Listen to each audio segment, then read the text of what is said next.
So thanks to everybody for joining us today for this panel session on Oceania cities and climate resilience. We've got a fascinating group of panellists from local government and academia from New Zealand and Australia. And I'm sure we're going to have a rich and thoughtful conversation. The way the session's going to work today is that I'm going to introduce each of those panellists to you.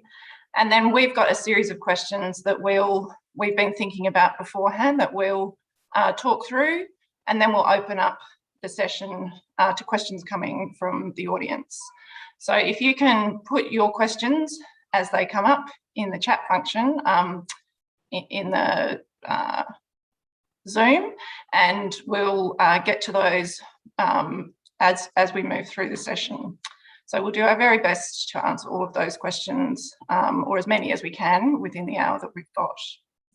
So now over to our panellists. The first person I'd like to introduce you to is Tiffany Crawford. Hello, Tiffany. Hello, Sarah. Hello, everybody. Tiffany is the co-director of the City of Melbourne's Climate Change and City Resilience branch. And that branch within the City of Melbourne exists to lead the transition to a resilient and well-adapted zero-emission city before 2050. Tiffany works to elevate the city's ability to tackle ongoing and future challenges, including climate change, by driving integrated solutions, informing and imparting knowledge from worldwide city networks, which is part of her interest in contributing to events like this. Our next panellist who I'd like to introduce is Jessie Briggs. Hello, Jessie. Hi, everyone. Hi, Sarah.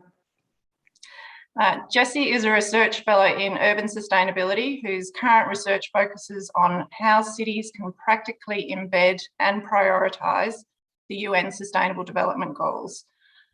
She holds a Masters of Urban Planning from the University of Melbourne and an Environmental and Social Science undergraduate degree from RMIT University, also in Melbourne. So welcome, Jessie. The next person that I'll introduce is Councillor Amanda Stone. Hello, Amanda. Hi, Sarah. Hi, everyone. So Councillor Stone is a fourth-term councillor on the Yarra City Council in Inner Melbourne, where she's twice served as mayor.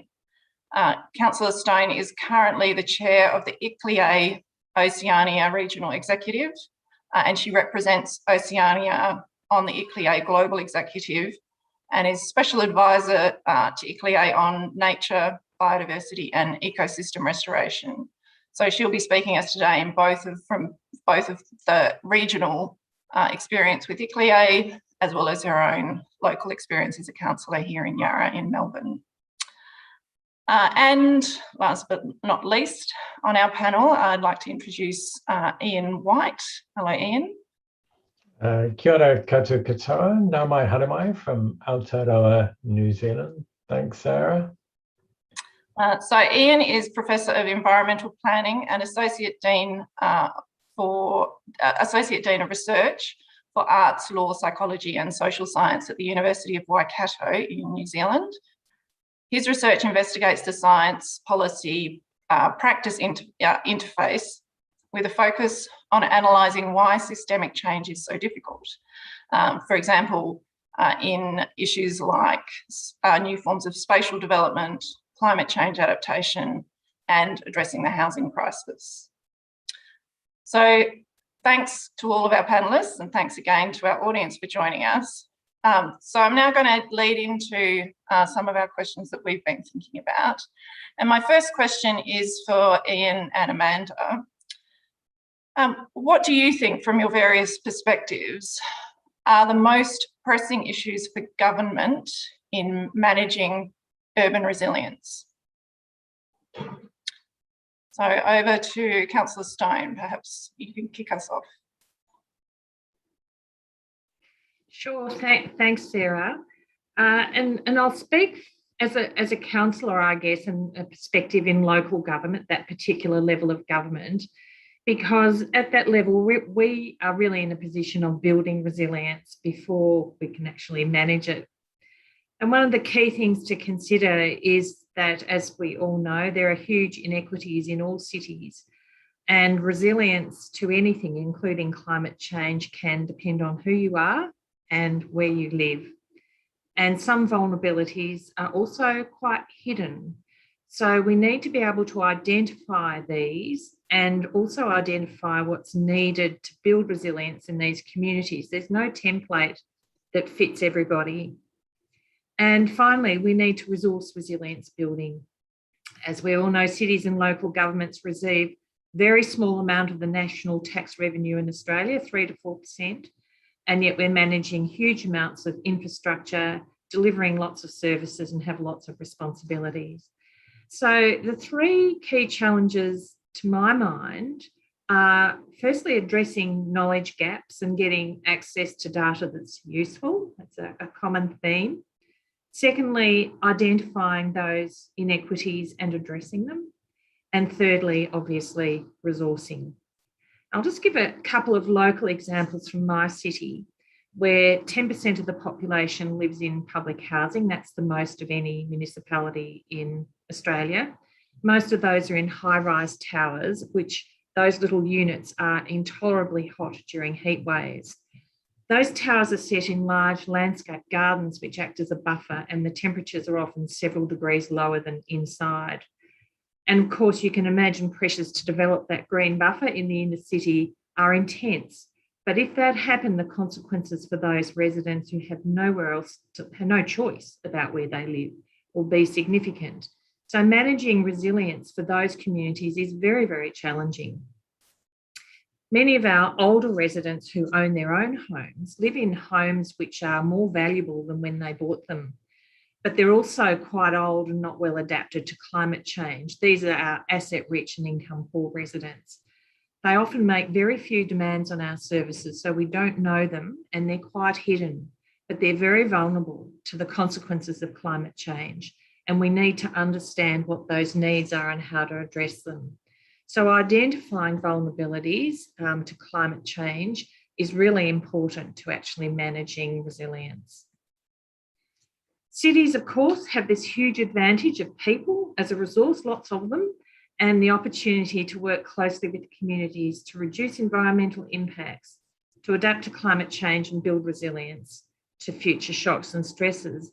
But we do suffer from constrained resources, and they're constrained financially, and we actually don't have a lot of the right information to inform the most effective action.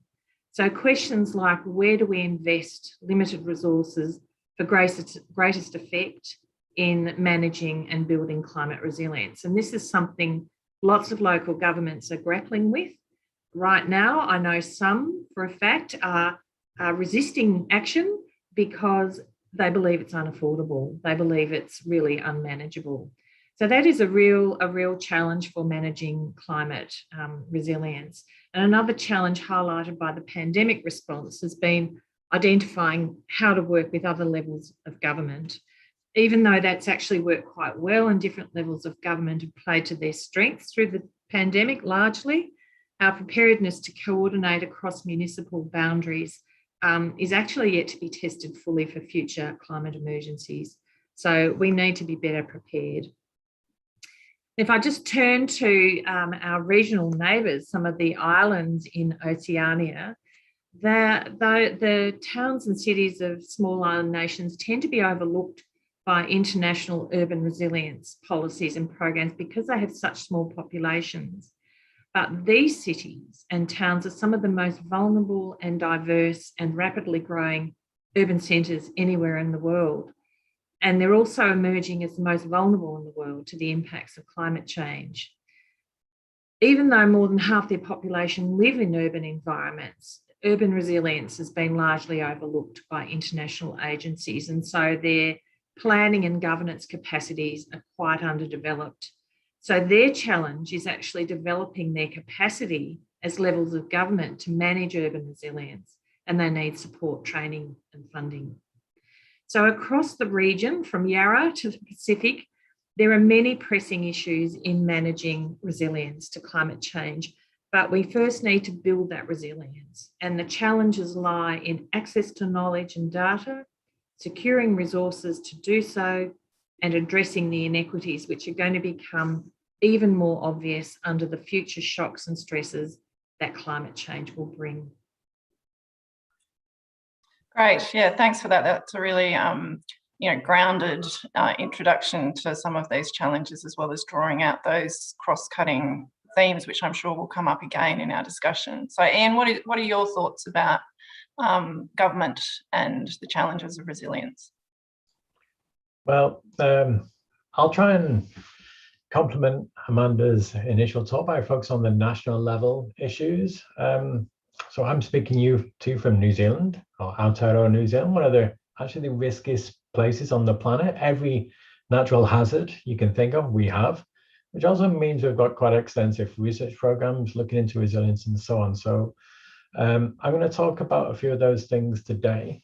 But particularly I want to focus on the interface between science and policy, which I think is one of the most interesting areas. So science has provided quite a lot of information about climate impacts and given this data meaning at a city scale. But we've also seen a lot of international climate pledges and declarations signed and so on, but there's still a need to turn this data into reality. But rather than seeing this as a failure of politics, I take quite a different position. I think we need to recognize that this is actually really difficult and that decisions that we might want to take are just not popular. And so put differently, climate inaction isn't necessarily a problem of a science deficit, it's a political deficit, or a democratic deficit, is that we don't actually know what to do with the science that we've got. So there's three actions I want to highlight that are associated with this. I think the first is that science has limits. So it can provide facts in some areas, but in others it collects evidence. It might create new doubts, and there are multiple ways to interpret that evidence depending upon your values. So while much of climate science is about facts, such as how much has the global temperature risen or how much CO2 is in the atmosphere, a lot of the resilience sphere in particular is much more uncertain and a value judgment. So for future sea level rise, for example, just exactly when are the tipping points going to occur and how should we react and where will it start first and who might pay and so on.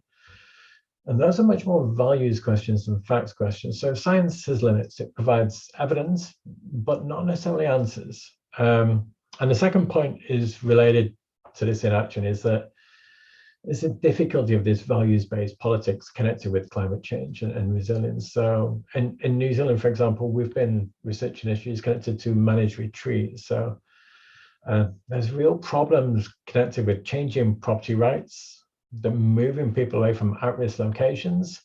There's just so many questions that we're looking into right now. So how much should we compensate? Should we compensate? How much is a house worth? Is it worth the value before the risk? After the land values, the use value, the exchange value, should we compel? So should we do a land swap, for example? So the role of science here is to provide the data on risk. And then social science, which is where my expertise lies, helps to develop the frameworks for decision making to try and go ahead. So rather than answers per se. And the last point I'd like to raise just on this bit is the difficulty in balancing the central government direction and the mandate that local government has to do this and providing enough autonomy for local government that it can make the right decisions. So central government might not want to be too prescriptive because risks involved in different places in different ways. So they don't necessarily want to say you do it this way. But if they're not too directive, then inaction can frequently occur. And that's also about a lack of capacity, a lack of bespoke data, and so on. So you need enough direction to try and get the action to occur, but you also need to marry that direction with the resources to act rather than just give responsibilities. Because part of the issue is if we don't give enough direction, it comes up against other political challenges that do have direction, such as the need for housing, for example, which is why we still end up building in at-risk locations. So I think I'll stop there for my sort of brief intro. These are all areas of the science policy and practice interface that I'm researching, so happy to field questions in the chat box or later as well. Thanks. Yeah, great. Thanks for that. And I think particularly as, you know, given the theme of this conference is innovation and looking at science into action, I think is certainly again something that I think will pick up some of those themes as we continue our conversation. And so next I'm going to head over to Tiffany and then also to Jessie to hear what, a bit of a report back on what actions are cities taking now to plan for climate change, perhaps building on some of what Ian said of taking those science facts as they are, risk assessments as they are, mixing them together with the values to try and come up with plans to actually implement resilience moving forward. So Tiffany, over to you first. Thanks very much, Sarah. Yes, at the City of Melbourne, we have been using science-based targets and expert advice and input now for a long time. Our climate change mitigation strategy, which was endorsed by our council in 2018, certainly used science-based targets as its basis. Since then, our council have declared a climate and biodiversity emergency in 2019 and have endorsed a bold response. We are taking ambitious action on climate change, recognising that cities really are responsible for the majority of emissions, of the world's emissions, with estimates as high as 75% of emissions being generated predominantly by our buildings and transport. And certainly in the City of Melbourne, the predominance of our emissions are generated by 60% of our emissions actually are generated by the commercial building stock, a lot of which is old building and difficult to retrofit. We know as a city that we have a big responsibility and that immediate action to reduce emissions, as well as adapting for future impacts and current impacts, is needed now if we are to remain a livable city for future generations. In recent years, Melbourne has been experiencing increasingly intense heat waves, heavy rainfall and flood, drought and severe storms, which have resulted in thunderstorm asthma events. And the disruption caused by these impacts is already affecting homes and businesses and our natural environment. We have been taking, as I say, bold action in response, but we aim to keep increasing our ambition and to ask what can we do better. We've been fast-tracking the delivery of our urban forest strategy, aiming to achieve 40% tree canopy by 2040, planting over 3,000 trees a year. In response to the climate and biodiversity emergency response, we are embedding climate change and biodiversity action into everything that we do at the city, which goes from our purchasing practices to our asset management, the management of major events, looking for them to become carbon neutral, implementing water-sensitive urban design and accelerating the growth, as I said, of not just the tree canopy, but also understory, and looking for opportunities for biodiversity throughout our city. We've been transitioning the council away from fossil fuels. We are looking also to fast-track switching all buildings from gas to electric and our fleet vehicles to electric also. Delivering protected bike lanes and seeking the mandate the mandating of greening and zero emissions buildings through our planning scheme. I'll just touch on a couple of really interesting projects for the audience, I think, which demonstrate that bold ambition.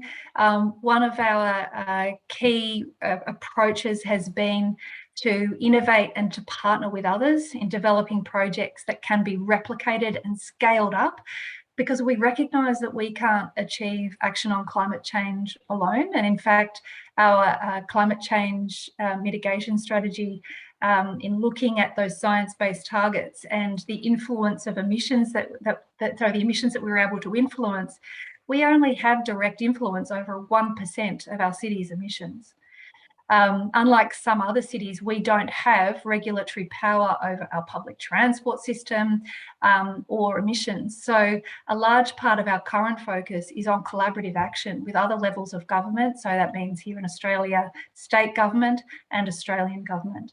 And we've been also focusing on explicit advocacy and calling for our federal government to take much bolder action and to commit to, at a very bare minimum, a 2050 emissions target.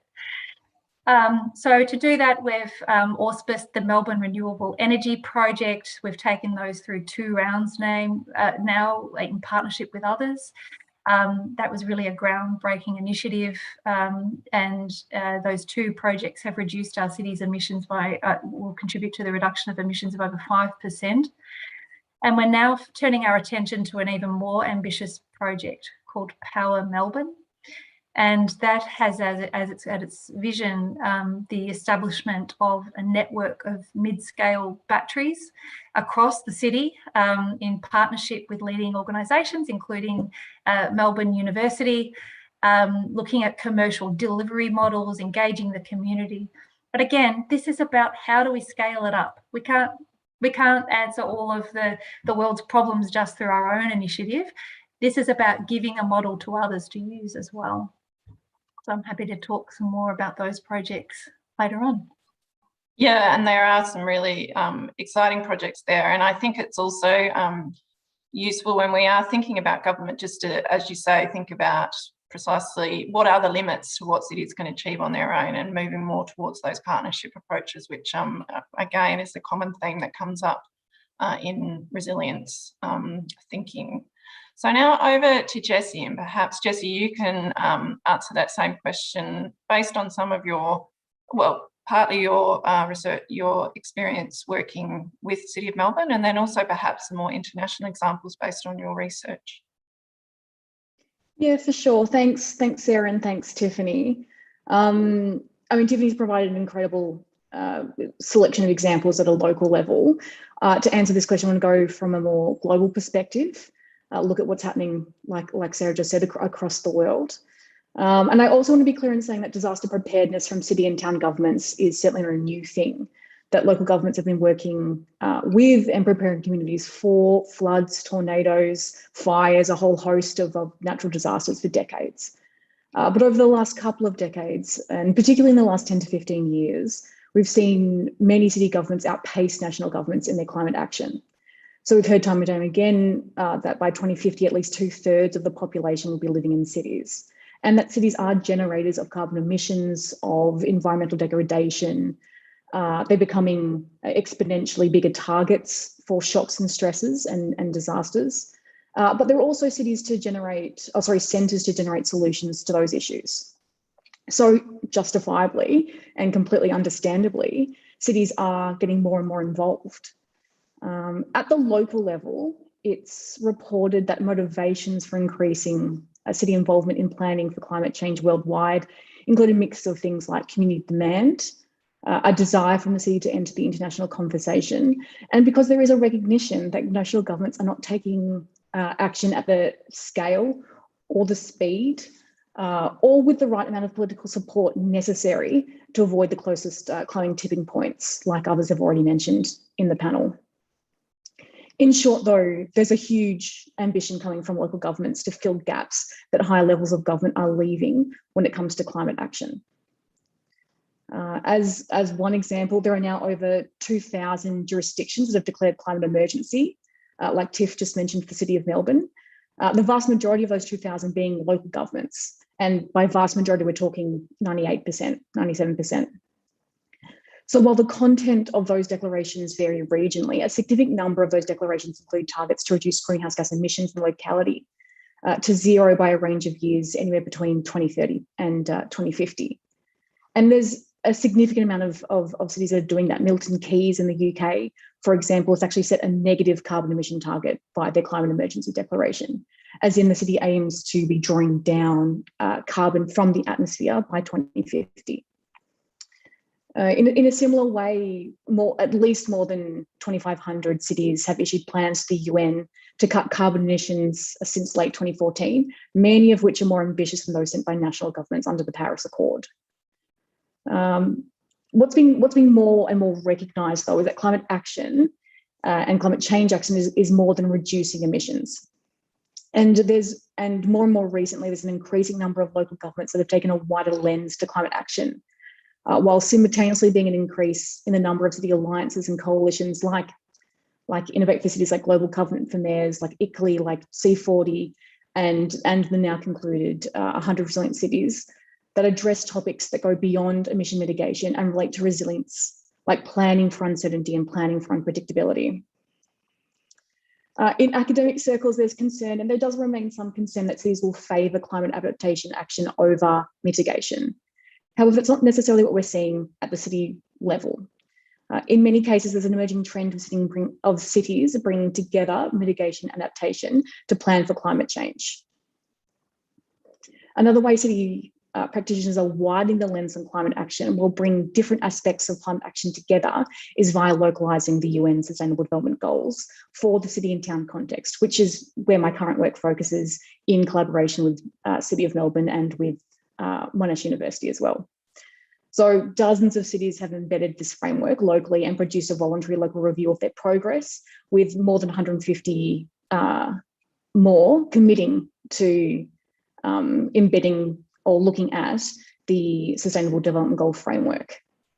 So while SDG 3 or Sustainable Goal 13, relates to targets for climate action, including reducing greenhouse gas emissions, Goal 11 includes targets for improving the resilience in cities. But in the Sustainable Development Goals, climate action is situated amongst other goals, such as good health, ending poverty, and ensuring fair and just governance systems, all of which do ultimately contribute to raising resilience and planning for climate change impacts. Thanks, Sarah. Great, yeah, so thank you. That's, I think, really helpful kind of zoom out to the diversity and the ambition of cities, and you know, notwithstanding the real constraints of cities to actually deliver on some of those targets, and particularly some of the ambition around declaring climate emergencies, and then thinking, well, what does that actually mean? And one of the key elements, and particularly again linking to sustainable development and the Sustainable Development Goals, is very much the role of local communities, and how do local communities both engage in action and perhaps also come along with some of that ambition that we're seeing from local governments. So I'm now just going to go back to Councillor Stone and then also to Tiffany Crawford, just to hear more about how cities are working with those local communities to enhance climate change resilience. So over to you, I think, first to Amanda.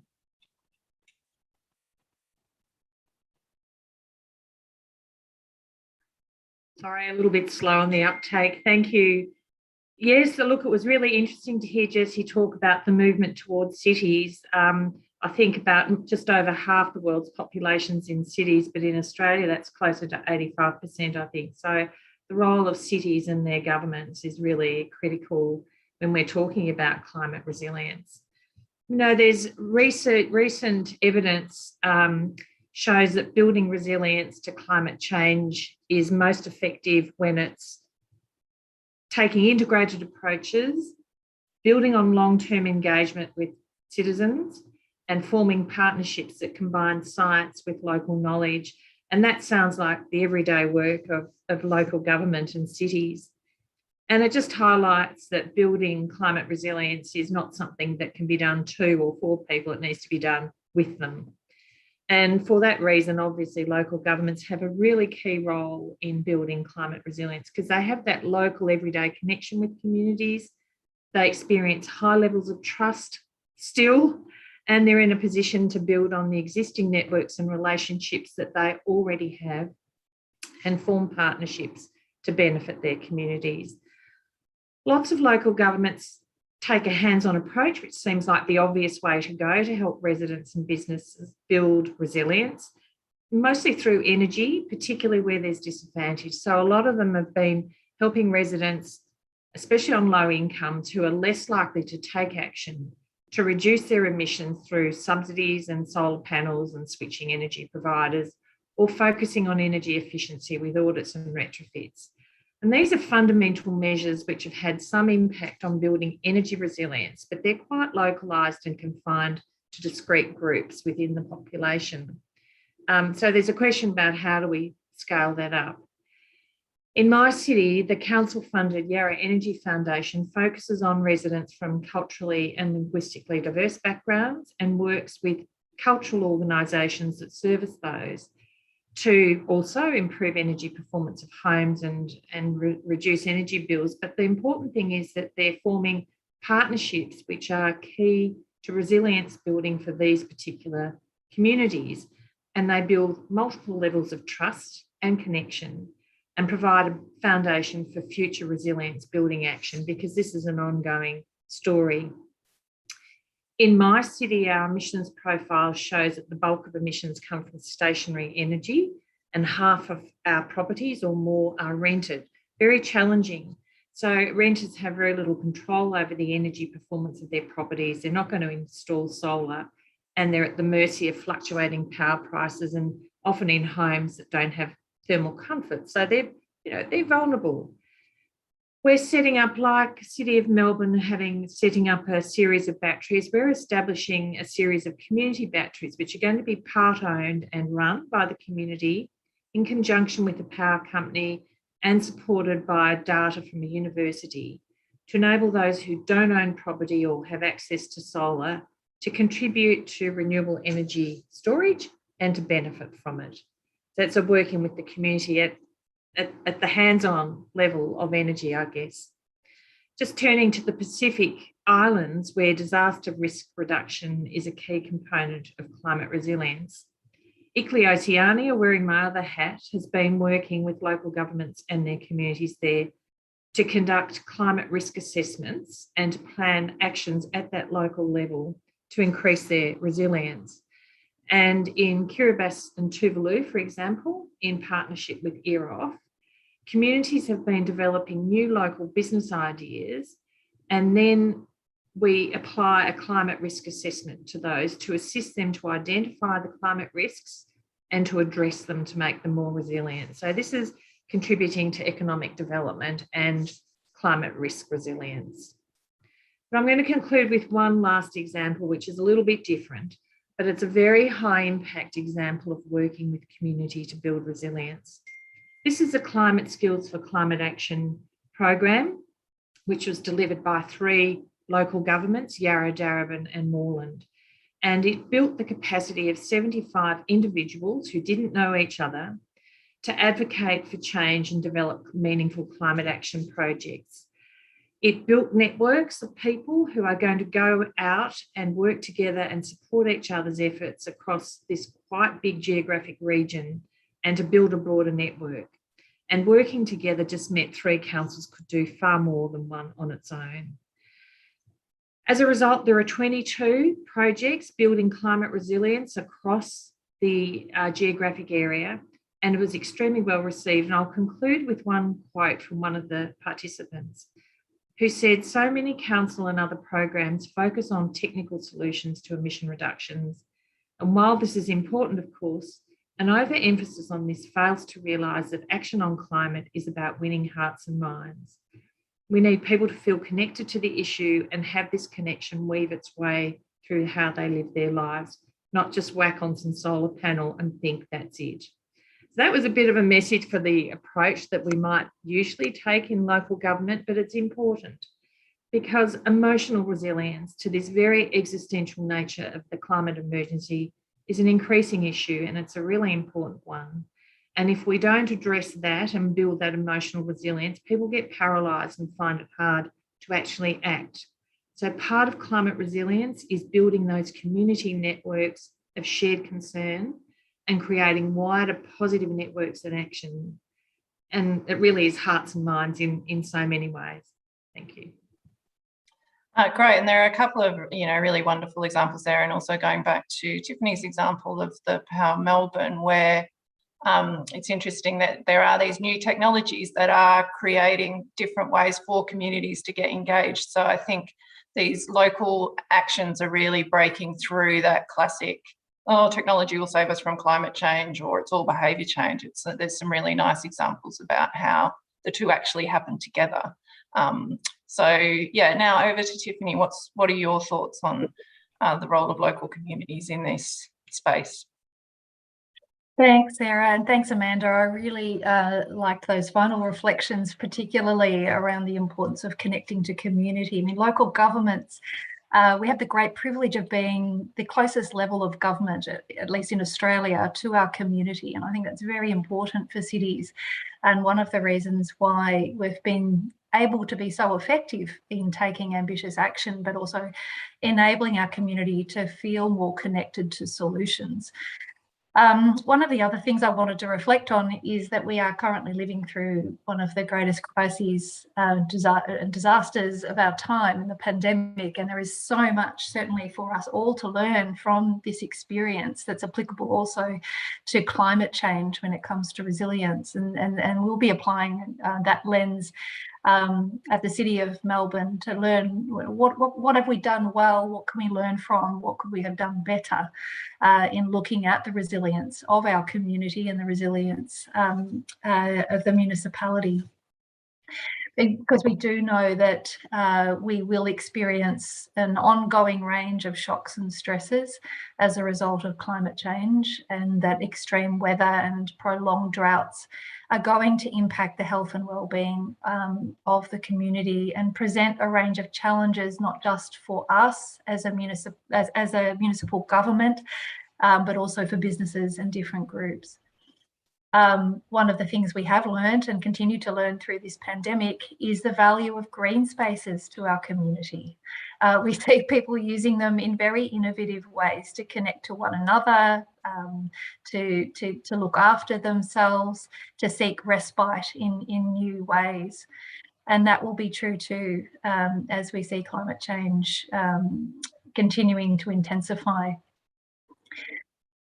Extreme weather events and disasters, as we've already discussed today, are profoundly discriminatory, and those more vulnerable will be more disproportionately impacted. In the City of Melbourne, that can be, like many cities, very challenging in terms of how to connect to the more vulnerable in our community. You know, Amanda spoke about some of the elderly residents that the council perhaps aren't very well connected to. We have a transitory nature of our residential community with a lot of international students, people coming and going that aren't really perhaps connected to our services. So one of the things that we'll be looking at through a major initiative that we're undertaking over the next 4 years is how to engage and prepare our residents to enhance their resilience to hazards, disasters, and the health impacts of climate change. We'll be seeking to understand the current context of disaster likelihood and risk and readiness. We'll be building our own organisational capacity and enabling community preparedness and disaster resilience. And a big part of that is working collaboratively with others who have influence in emergency management across the city, because we need to work, for example, with an organisation called Emergency Management Victoria, and I'm sure many cities grapple with this, is that we're not the only ones who'll be delivering disaster resilience and disaster responsiveness in the event of extreme weather. The program will be neighbourhood based, so this recognises that different places and different communities experience and respond to disasters differently, and we'll work closely with community leaders to co-design initiatives and ensure this is community led in terms of the solutions that we develop. One of the other really interesting examples that I'll just perhaps finish on is another major project in our 4-year council plan called Green Line, which is an initiative to transform the North Bank along the Birrarung or the Yarra River, to those who know Melbourne, and that's commencing this year. We've just finished, or just using a tool that will be known to some people in resilience world called the Resilience Value Realisation Tool. And this is an interesting project in a process in that we apply a resilience and systems thinking lens to stakeholder coordination and project planning. This was developed by the 100 RC, or 100 Resilient Cities organisation, based on private sector best practice. And it's been applied to large infrastructure projects globally as a trusted method to ensure that we achieve the environmental and social and economic benefits and impacts in the life cycle of the project at the outset, rather than trying to retrofit them later. So that will be a very interesting one to watch and to learn from. I might leave it there. There are lots of other resilience projects that we've implemented around heat awareness and preparedness, and communicating with our community that I could also touch on, but I'm sure I've used up enough time. Yeah, and it is always reassuring to hear that there's no shortage of initiatives in a place like Melbourne that are coming forward to this. So I think that knowing that there is a range of different kinds of activities going on, and that communities really are central, back to the purpose of local government very much, and then particularly facing these current challenges. So the next question, so something that has come up in various contributions, and I think is also central to the Innovate for Cities mission, and really looking at what is this science, local government, innovation interface, is the question of data. So I'm now going to turn to Jessie and then perhaps Ian, just to talk through what sort of data do you think is most important when implementing climate action? So over to Jessie. Thanks, Sarah. That's a really good question. Data is an incredibly important question. And as everyone listening, I'm sure knows, it's important to measure and evaluate the impact of any action on the ground, as well as come from an evidence base when deciding on policy or planning action.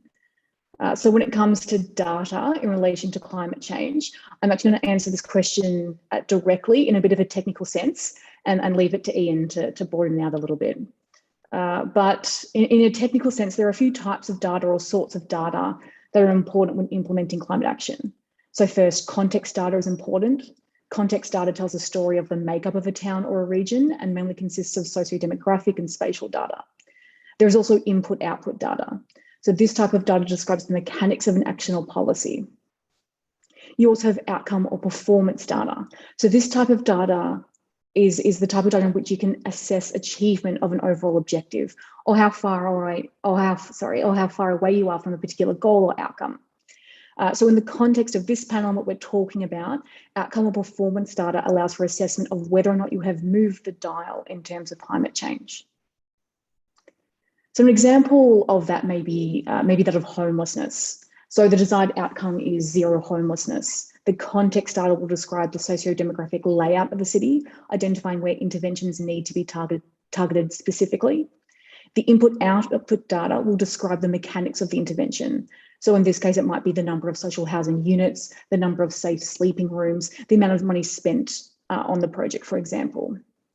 The outcome or performance data relates directly to the intended outcome. In this case, the outcome data would relate specifically to the number of people homeless before and after the planning intervention. In the case of homelessness, other outcome or performance data associated with the roots of homelessness might relate and might be important. So perhaps data on income distribution or access to employment or the like. So often context data and input-output data are the easiest sorts of data to obtain. However, while all sorts of data are important, outcome and performance data, in other words, the tracking of the desired outcome, making sure the intervention is having the desired impact, is the most valuable sort of data for climate action. The problem is, and I'm sure everyone here knows, is that the data gaps exist globally, they exist nationally, and they exist locally. So data can be infrequent, data can be hard to collect, and it can be resource intensive. And this is particularly true of outcome and performance data. So I want to stress in my experience that cities frequently have more data and more access to publicly available data than they are always aware, regardless of the size or wealth or maturity of the city in question. Nonetheless, it's undeniable that at the city level especially, complete data sets are something to strive for, but are very difficult to execute currently. Community data or science data can be good avenues to pursue to fill these data gaps. So there's increasingly good examples of citizen data across the world, particularly in integrated water management. But of course, there are a number of difficulties related to community data and science and citizen science. So one of them being that citizen science is seen as a riskier or more unreliable than expert research. Another being that as a relatively new thing that's becoming popular, governments aren't quite yet equipped to support community data or citizen science agendas. The trap that we can fall into, however, when we discuss data and the importance of data is drawing the false conclusion that without data, nothing can or should be done.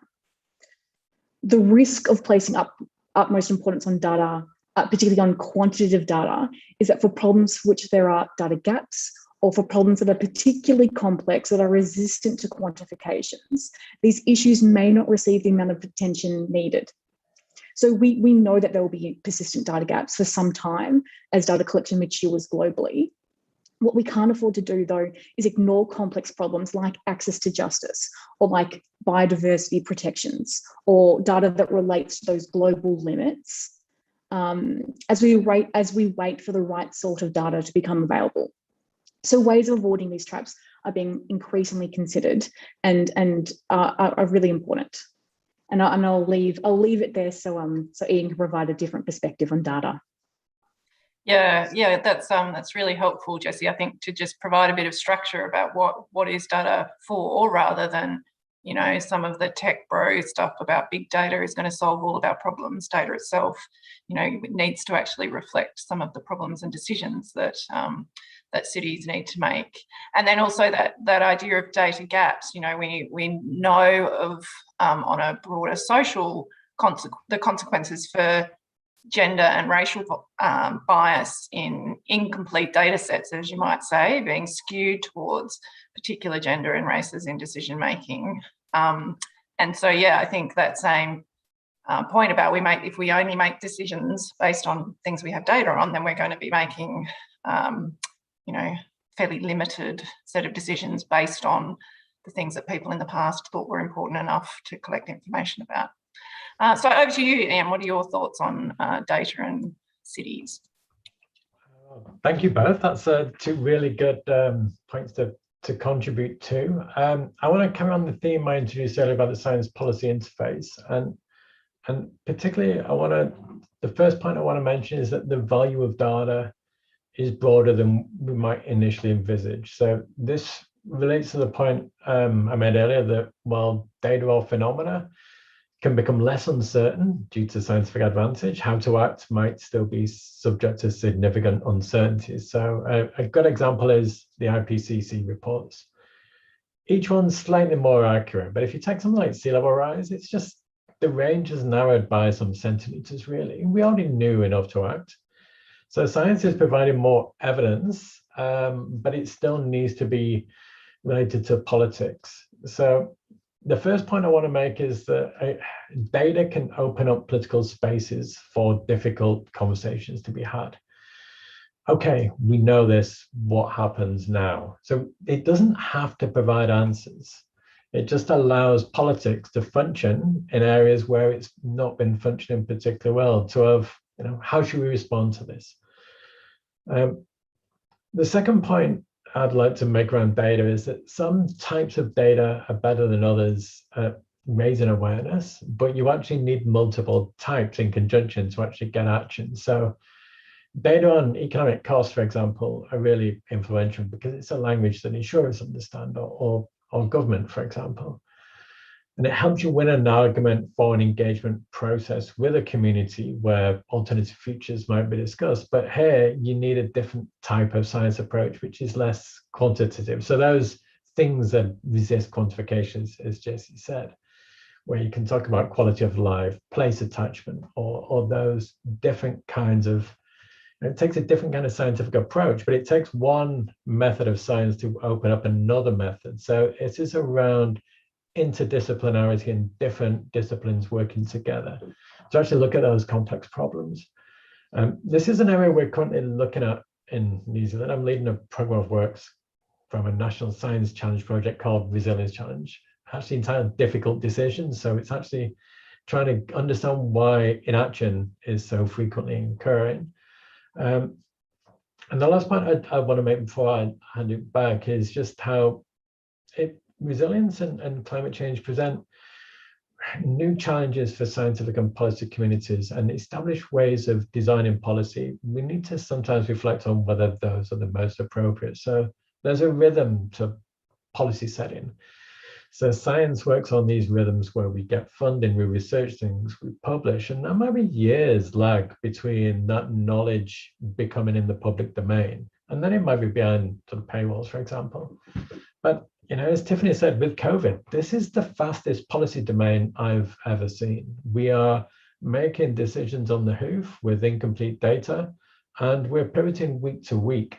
How does this gel with the scientific sort of normality, which is not necessarily that fast and reactive? So creating new forums for exchange of knowledge between scientists and policymakers, I think, is one of the things that I'm focusing on in my research in order to try and respond to more emergent problems where there's no blueprint, or no, you're not updating an existing policy setting because it's quite new, which means it can be quite risky for government to open up because a lot of those values questions haven't yet been had. So we're currently running an experiment in New Zealand, trying to bring scientists and policymakers together in a different way. But it's currently ongoing, so I'll probably speak about that at some point next year. But I think I'll leave it there for now and hand back to Sarah and the panel, but happy to speak at any of those points sort of further down the track. All right, great. So we are edging towards the end of our hour, and I will just allow for Tiffany and Amanda to come in there also on this data question. From your perspective on the ground as a council officer and a councillor, what to you are the kind of really big headline issues around this issue of what data is needed in order to help improve resilience? So Tiffany. Yeah, I mean, the first point I'd make is, rather than the data that's needed, is the importance of data sharing and open data. As Ian has just mentioned, the scale of the problem that we're facing with climate change is so massive that we are going to need to collaborate in ways we've never collaborated before, which includes sharing of information and data. I think like many cities are committed to an open data program. We have an online platform where we host over 150 data sets at the City of Melbourne.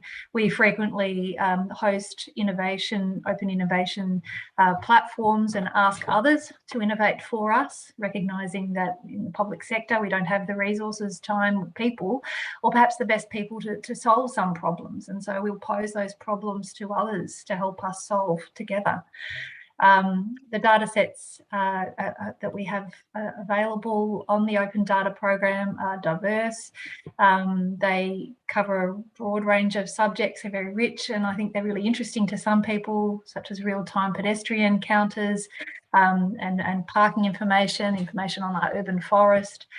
All of this information has been really useful through the pandemic, for example, in ways that we perhaps didn't realise it was going to be useful. The open data by default approach it means that if we're able to share the data and factor in commercial copyright and security and privacy concerns, we can continue to innovate and be transparent and provide our community with access to information. And it fosters that citizen collaboration and innovation and makes it easier for innovators to develop solutions and services that are relevant to all of us. The only other thing I wanted to mention, as Jessie mentioned earlier, was the Sustainable Development Goals and the work that the City of Melbourne has been very proud to take part of in collaboration with Melbourne Uni and now Monash. We were the first Australian city to sign a voluntary local review declaration earlier this year as part of our commitment to using the SDGs to achieve sustainable and inclusive development. And the SDGs and this VLR process, as it's called, or voluntary local review process, will enable us to continue to collect that data that we need to assess ourselves and to understand how are we going in achieving the SDGs and the global goals. So I think that will be a very important data set, not just for us, but for our community, but also for other cities. One of the things we're interested to do is to benchmark ourselves against other cities using the SDGs and that data set, but also then to say, well, what are we doing well on? Where can others learn from us? But likewise, how can we learn from other cities using these data sets? So it'll be an interesting one to watch and learn from together. Great, thanks. And any final words on data from Councillor Amanda Stone?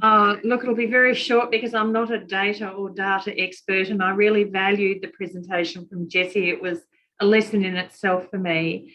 But I really honed in on what she talked about, knowing if we're shifting the dial and the value of data for that.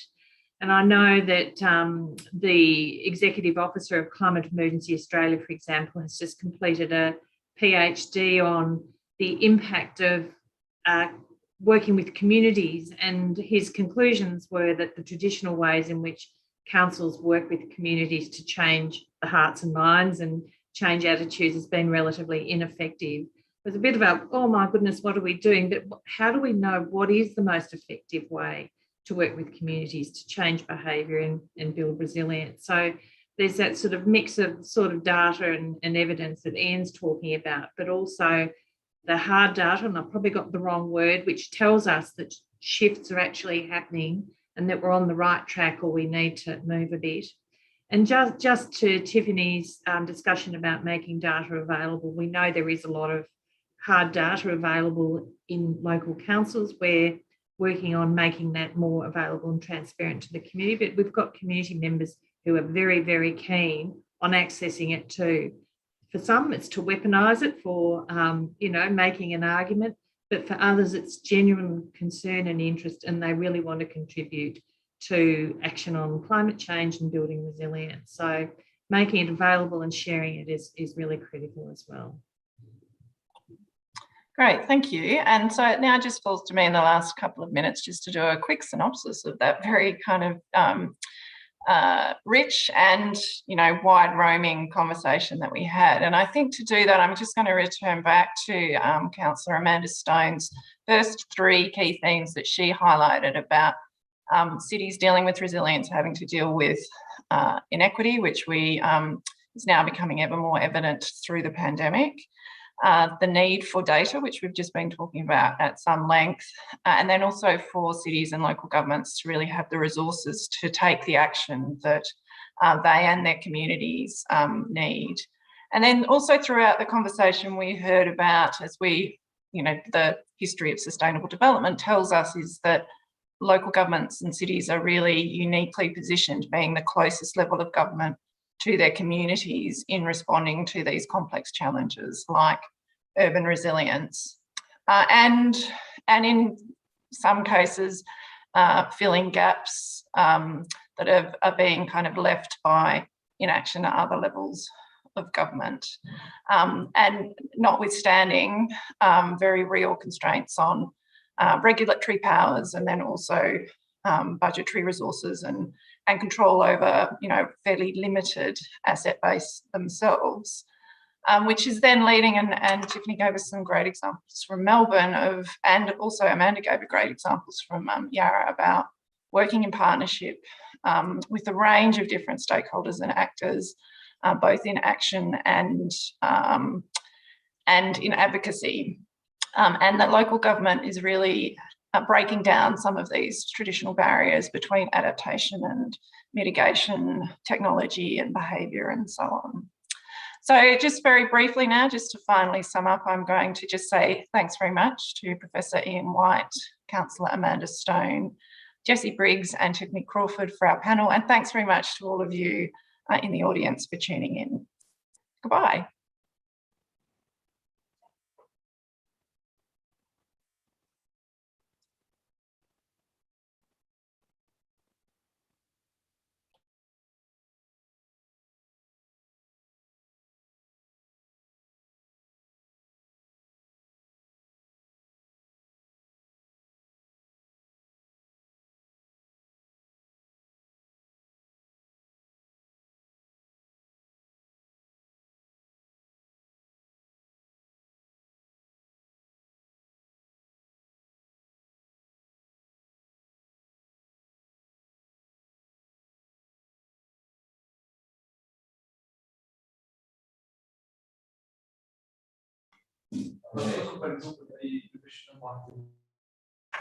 Thank you.